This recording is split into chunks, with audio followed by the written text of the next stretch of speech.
It's the third day of July, episode number 20. Dave Sadler has taken over the hosting responsibilities, and you're listening to another episode of Bites Over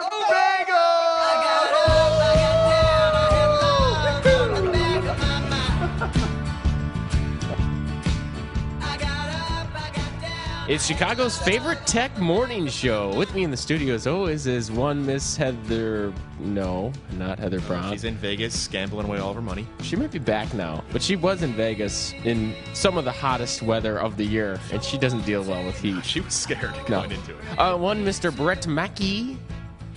Bang, bang. And Chicago's favorite tech nemesis, Dave Seidler. I'm heading to Indiana today to get some fireworks. I am your co-host, John Osler, and we have another great show for you guys today. This is episode 20, the 20. Big day. 5 months and no one has shut us down yet. Well, on today's show, y'all. Yeah. What do we got, Dave? What do we got? We got CEO and founder of a small little company probably no one's ever heard of in Chicago called Threadless. What is that? Yeah, I don't know. They're gosh. just killing it every day. They make some T-shirts. Well, what I find interesting is Chicago Ideas Week and a lot of these other main event type situations, they always have tours that go through Threadless. Like, that's always like one of the staple things. Like, oh, this would be cool to check it out. And it's legitimate. I mean, like, what a great Chicago company, frankly. And by a really cool dude. So stick around for that interview for sure. Nice. Anything else, boys, you want to say before the 20th gets started? You know, we had a good last week, and we didn't mention it on the show, but Tech Week was here in Chicago, and it was pretty awesome, I thought. Great speakers, great time. Shout out to the We Deliver people. Big shout out to the We Deliver people winning the Tech Week launch competition presented to them by the mayor himself, which was pretty impressive. No kidding. The mayor can show up for Tech Week, but not the Moxies, huh? Uh-oh. I think he had planned on coming to the Moxies. It's just some. All right. He did supply video. That still does require effort, so I think he did want to be there. We're going to give him the benefit of the doubt. Yeah, because we want him on the show. We wanted to roast him before he came up. Yeah, you We probably would never be seen after that. Poke 'em. Yeah, we'd be 3 miles out in Lake Michigan on the bottom of Lake Michigan. That's fine. That's fine.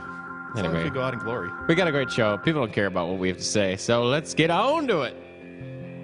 Somehow autumn brought me here again. The title of today's episode is If you want to destroy my sweatpants, whoa.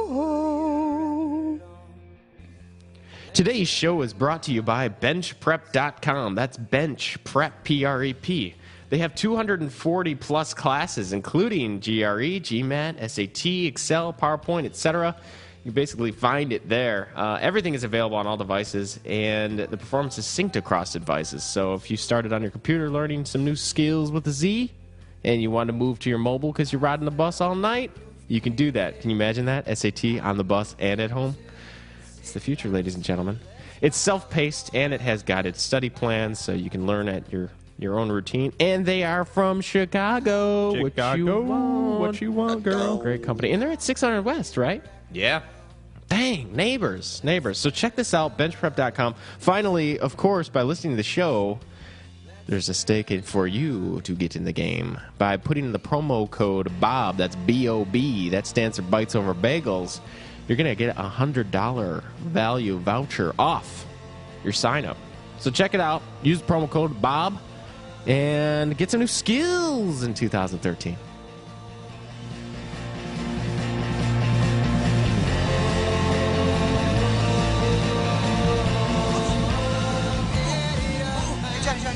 John. Yeah. Before we go on, what's going on with the Chicago tech startup madness? Yeah, what is going on? So, has anyone gone to BitesOverBagels.com? Yeah, we're not an NCAA company or website. Everyone seems to think that. So we have 32 startups that we pitched. We pitched 32 startups. How many Technors would that be? I don't know. you're not able to count them. That's how many. 8 of them. That's like 8 Count them in Technories. buckets of Seth Krevitz's sweat on stage. His nerves boil. Let's count them in buckets of Seth's Oh, sweat. jeez. So, Do that? if you go to the site, and you should see the winner from week 6 shortly here. But today ends week 7's voting. We've got Fan Fueled, Inventables, We Deliver, we just mentioned, not saying, and Whittle is finishing up today. And then finally, one more week, and our week 8 competition is also, that's Experience Institute Project Travel, Raise 5. And Dishable. So, ladies and gentlemen, please head to our website, buttsrebagels.com, and vote up week 8, the final week of pitches. They have 1 week left of voting, and whoever moves on, again, will go into the next round. And at the end of the rainbow, it's a sweet prize pack and a featured interview on the show. So we're going to get some more publicity going for one of these startups like you would not believe. Cool. So that's it. Check it out.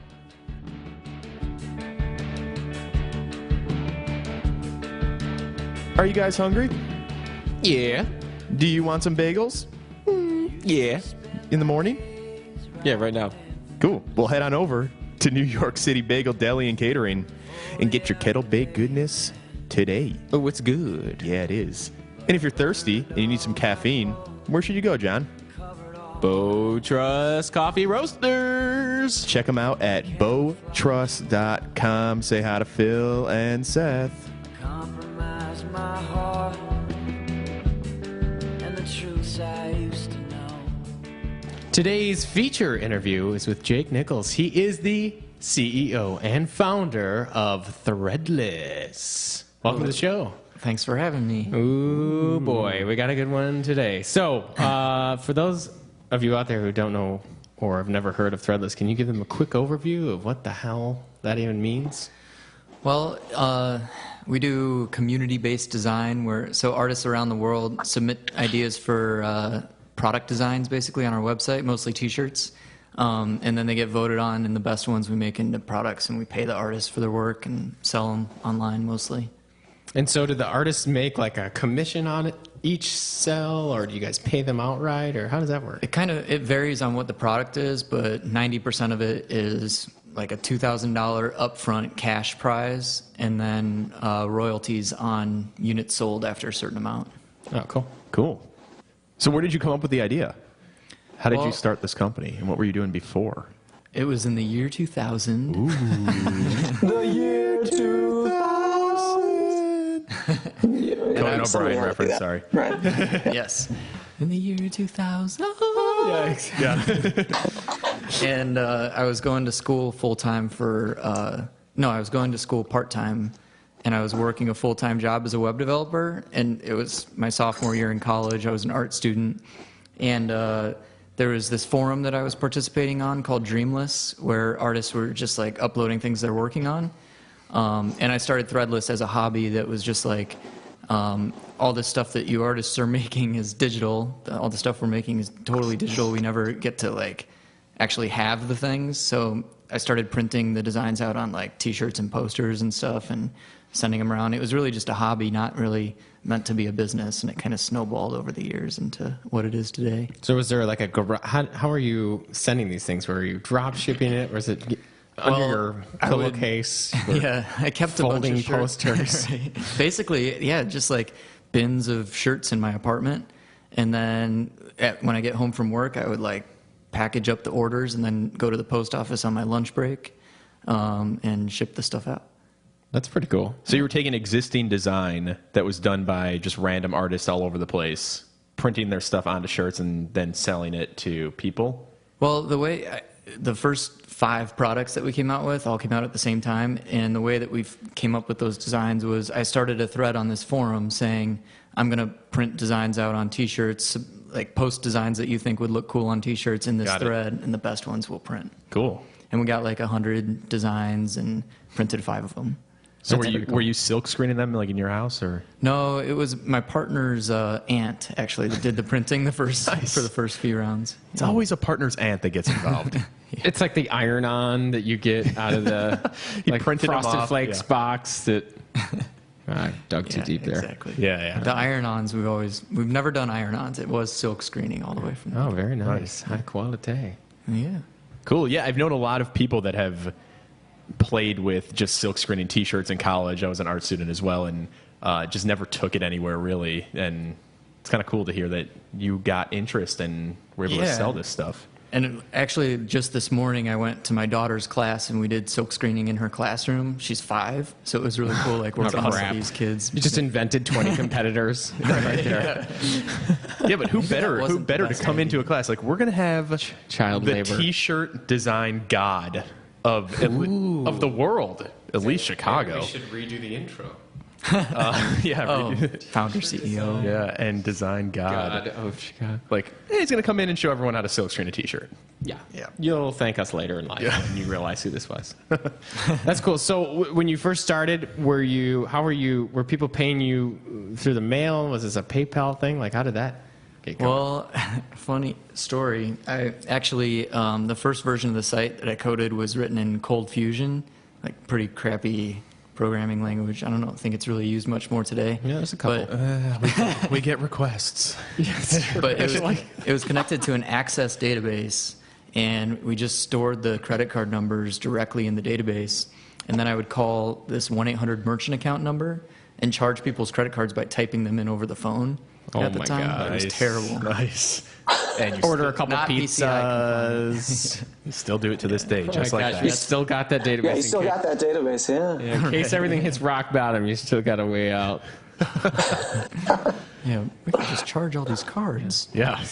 So what was the big transition? So you started shipping these things out in your lunch hour, and there's these bins accumulating. Like, how did you go from that? Because I think we have a big following of entrepreneurs, people starting their first or second startup, and it's hard to talk through going from seeds to this bigger thing. How did you go from doing everything yourself or doing it with your partner? And Yeah, so it took the first 2 years I was still working that job, and after the first 2 years, it was kind of getting big enough where I could leave my job. Well, I had to hire somebody, and after I hired my first person to do order fulfillment, basically, I felt like maybe I should be doing this. If I have an employee, maybe I shouldn't be working another job. Right. So, but Threadless still wasn't really big enough to pay a salary. I could pay like a minimum wage warehouse employee, but I couldn't really pay myself what I was making at work. So when I left, I started doing freelance web development. And so Threadless is owned by another company called Skinny Corp that I started that was more for doing web design work for clients. So after the first 2 years, we started doing web design work for clients like McDonald's and Kohler, and we had a bunch of ins with the agencies in Chicago that were sending some work our ways. So the next 2 years, we did that. And Threadless was just kind of proof that we knew how to build a website. We would use it as a portfolio piece and like show people the back-end tools that we built for it and stuff. And that was like our sales pitch, that we could build your website for you. Sure. And it wasn't for another 2 years that we were like, well, now Threadless is actually making enough money to be able to pay some salaries. So we fired all of our clients. But at that point, we still didn't just start working on Threadless by itself. We started just launching all of our own projects. So we came out with all these other startups like Naked and Angry and 15 Megs of Fame and OMG Clothing, Type Tees, and iparklikeanidiot.com. Like, we started literally like a dozen businesses. That's awesome. And it wasn't... Wait, is that What's that? is that I park like an idiot thing still around? I got one of those in my car the other day. Is there like lingering pieces of that business somewhere? Yeah, there is. You can actually still buy the stickers, and you buy them in 20 packs. The idea is to like put them on other people's cars. Yeah, I kind of was parked like an idiot, so I was like, all right. It was pretty I good. definitely have seen that on someone's car before. I'm like, what is? That's awesome. We're going to do a whole line of products like little flags that you put in dog poop that say, look, some idiot didn't pick up their dog's poop or something. That's great. That's so great. That's good.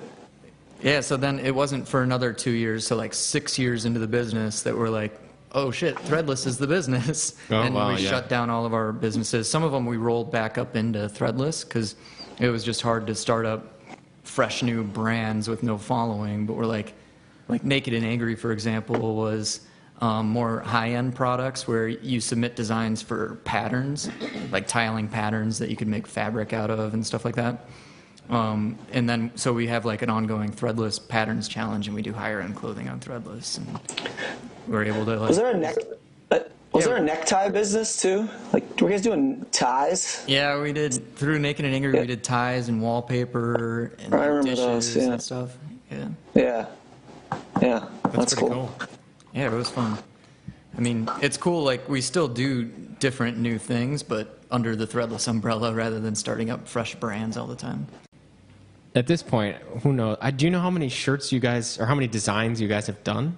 Is it running total? Yeah, we're just over 5,000 designs printed by like 2,500 different artists, but we've had close to 500,000 designs submitted to the site. So it's like we only print, the 1%, the top 1%. I'm not even going to structure the question this way. What is your favorite design of all time? I get new ones, that come and go, but the one standby favorite is like this weird design that sells terribly. We just reprinted it, and they're just sitting in the warehouse. Nobody's buying them. But it's like this kind of overweight woman that's holding her baby away in horror because she just stepped on a pony with her high heels, and the pony is like bleeding on the ground. It's really weird. Of course, it's Jake's favorite design. Yeah, killing ponies. Father's Day gift, everybody. I think we have a title for the show. Yeah, absolutely. High heel pony killer. How long did it take you guys to really get out of Chicago, like be a brand to your knowledge outside of like the Chicago area? And where are a lot of people buying shirts from? Like, what is your other big market? I think the reverse is true, actually, where it took us a while for Chicago to know about us. Got it. I shipped when I was taking orders to the post office. The post office allows you to ship anything to the world. So from day one, I just said I'll ship to the world, and so you just charge your customer how much it costs to ship, and they'll pay for it if they want it. Right. So the number one city that we shipped to for the first 4 years was London, actually more than any city in the U.S. And we ship close to like 65% of our orders outside the U.S. today. Wow. And we have That's a huge crazy. number one city is Sydney for us. It's massive, like the amount of orders we ship to Those Sydney. Aussies love their shirts. Is there a way for you? I mean, how do orders get to the post office now? I mean, do you guys have like a dedicated post truck? I mean, how does this work? Yeah, they come, like, we offer a few different services, like DHL and UPS for express stuff, and so they all come do multiple pickups a day. Are you still developing right now? Are you doing? I check in code every once in a while, but not like a ton. What are you writing it in? Cold Fusion. What language? Oh, we're half PHP and half Python right now. Okay. So you're writing both? Yeah. Wow.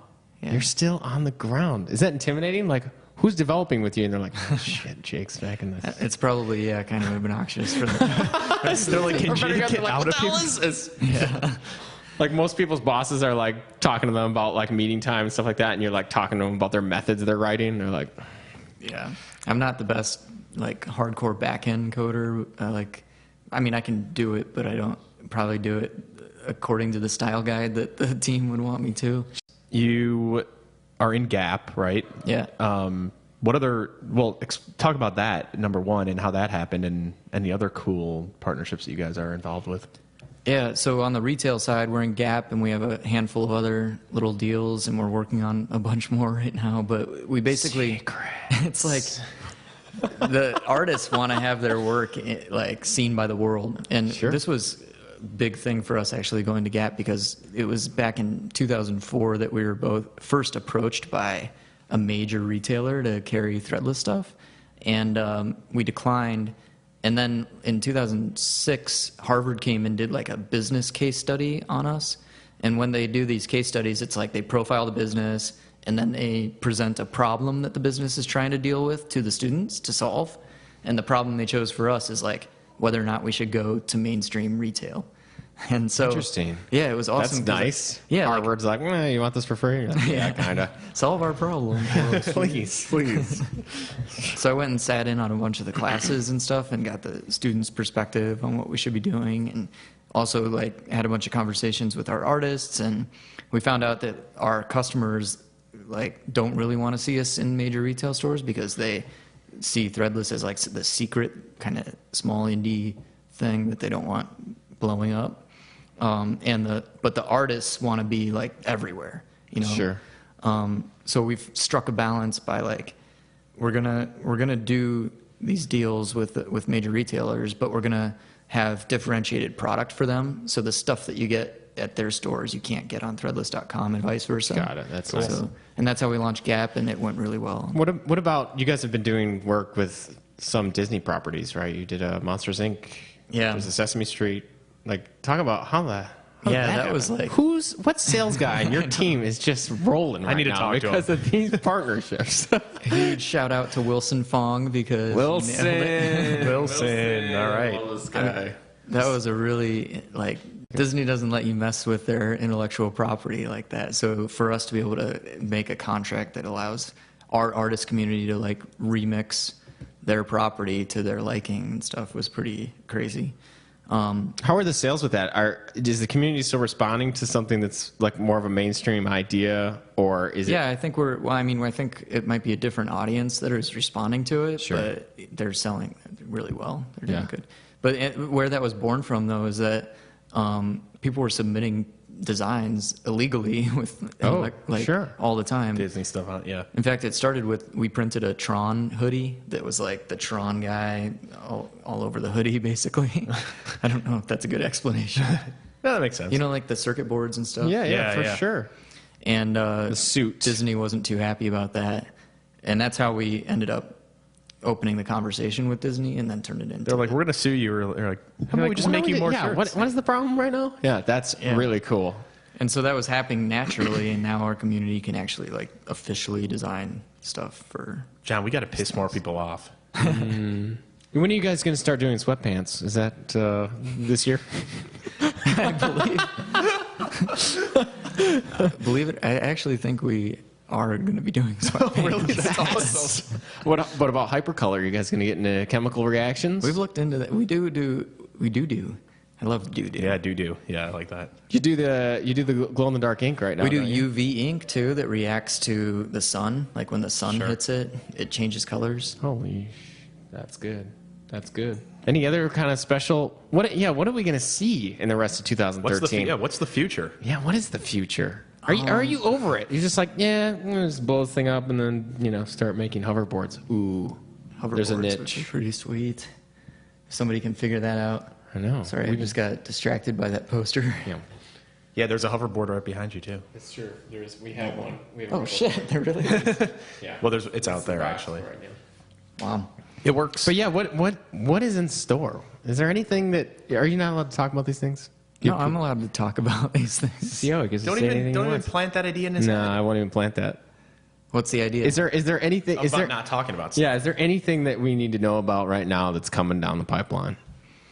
Well, the things I'm excited about on Threadless.com are like new, I guess, becoming a website that exists in 2013. Because we started in 2000, and the way our site works is pretty much the same as it did then. And so we're kind of rethinking a lot of the user experience, and we've got a lot of really cool new features I'm excited about. The first one it's about to launch is, it's pretty simple, just being able to follow artists that you like on Threadless, because right now it's like there's no way to really participate on Threadless without diving in full force. Like you go on and leave a comment or you like a design or something like that, you're never going to know if somebody replies to your comment or somebody or if the design gets printed or anything like that. So making it so that you can kind of passively participate on Threadless, like you can come do something and we'll tell you if something happens from that, basically. Cool. That's cool.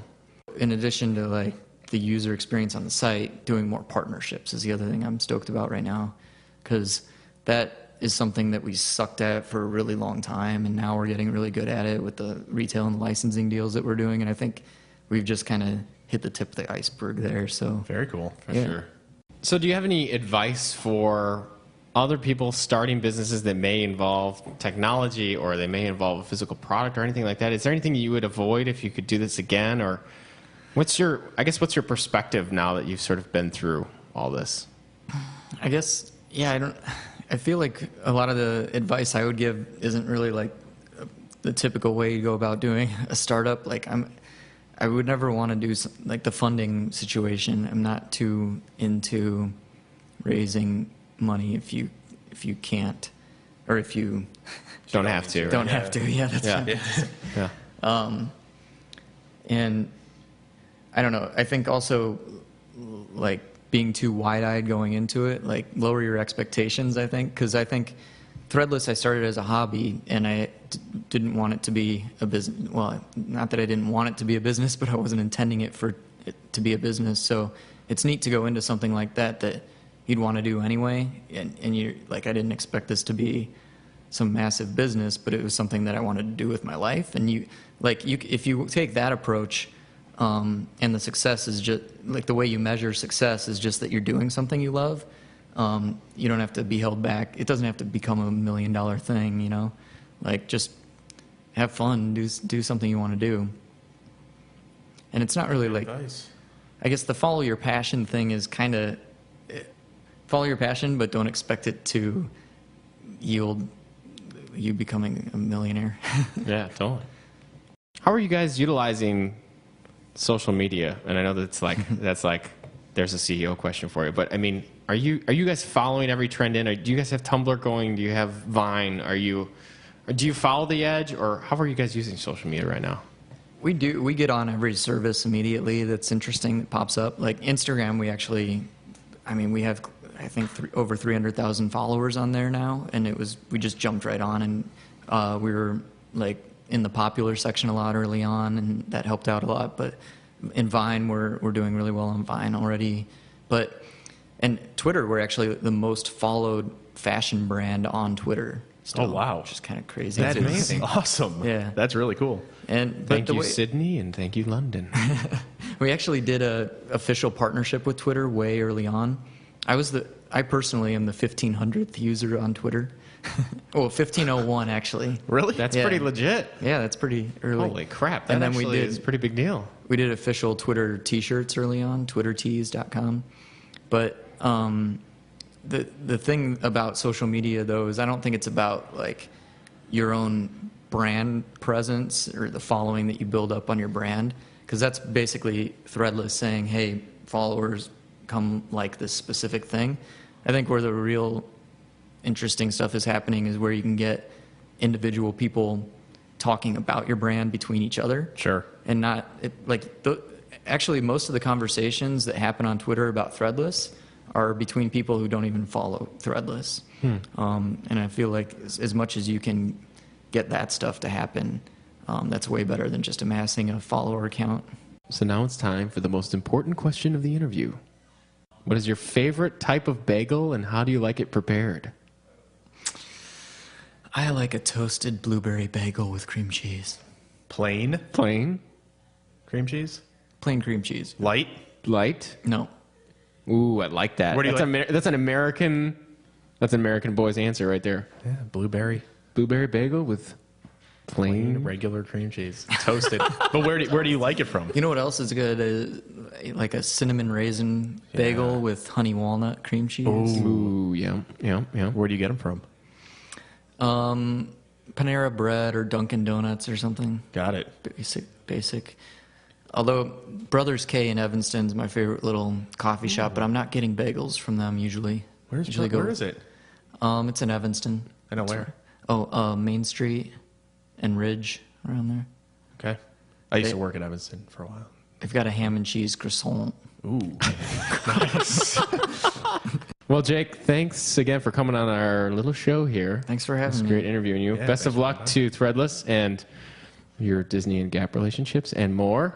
And we are looking forward to being able to follow artists. I think that's pretty cool. Yeah, I think it'll be a good feature.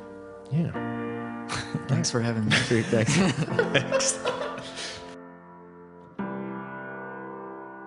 Well, here it is, It's a groove slightly transformed, just a bit of a break. Music this week. Tell you what, this band bringing us the beats is called Fort Francis, a little Chicago setup, and they do a bunch of covers. But a couple years ago, I heard this cover of "Summertime," which I think we're going to feature in the show. Anyway, these guys are pretty badass, so check them out. FortFrancisMusic.com.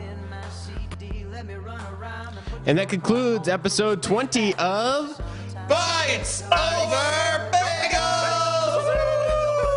Woo! Man, we got through 20. Oh my gosh, 20 episodes later. Love this country. Oh man, who do we got on the show next week, Dave? We got John Pletz, technology writer and blogger for Crane Chicago. We coined him the tech guru. He does not like that. He says he's not a guru, but he's a guru.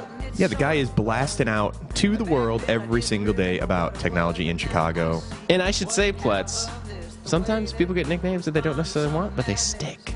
That's true. The tech guru. Tech guru. There we go. John Pletz. As always, you can check us out on bitesoverbagels.com for more info.